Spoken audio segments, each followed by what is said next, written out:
ওনাকে দেখলে আপনাদের মনে হতে পারে উনি একজন মেয়ে, কিন্তু না, উনি বাংলাদেশের একমাত্র সুদর্শন পুরুষ। আমি বিশ্বাস করি না। বিশ্বাস কারোই হবে না, তবে উনি সুদর্শন পুরুষের পুরস্কার পেয়েছেন।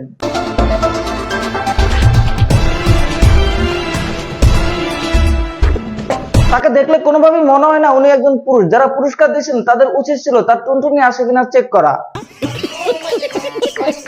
সব ষড়যন্ত্র মানা গেল, এই ষড়যন্ত্র মানতে পারতেছি না। মানে লিঙ্গ ছাড়া সিংহ কিভাবে হয়?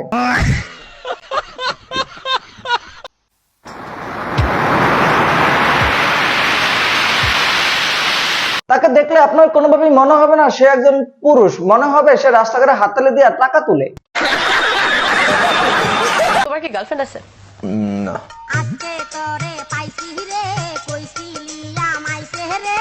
দেখছেন অবস্থা, যার আচরণই সন্দেহজনক সে নাকি বাংলাদেশের সুদর্শন পুরুষ। তাহলে হিরো আলম দোষটা কি? ওই বেটা তো দুটো টুনটুনি আছে।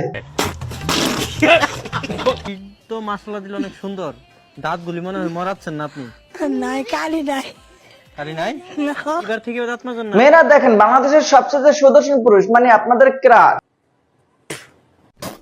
আর মেয়েদেরকে বলতেছি, ক্রাশ যদি সত্যি খেয়ে থাকেন তাহলে আপনাদের ক্রাশের দুটা বিসি আছে কিনা চেক করে নিয়েন।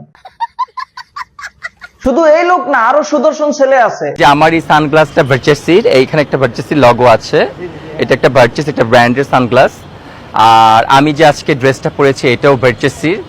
আর আমার যে হাতে রিং এটাও ভার্চেসির। আরে বাবা, কি দামি দামি জিনিস! আন্ডা দুটা বেশি এগুলো কিনছেন নাকি?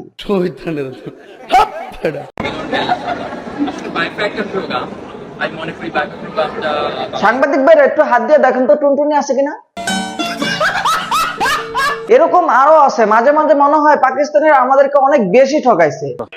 পাকিস্তানের সুদর্শন ছেলে ফাওয়াদ খান আর সুন্দরী মেয়ে হানিয়া আহমেদ, আর বাংলাদেশের সুন্দরী মেয়ে গায়কন্ত শাহবাগীরা আর সুদর্শন ছেলে টুনটুনি সরা খান। তো আজ এই পর্যন্ত। যারা ফেসবুক থেকে দেখতেছেন পেজটা ফলো করে দেবেন, আর যারা ইউটিউব থেকে দেখতেছেন সাবস্ক্রাইব করে দেবেন। ধন্যবাদ।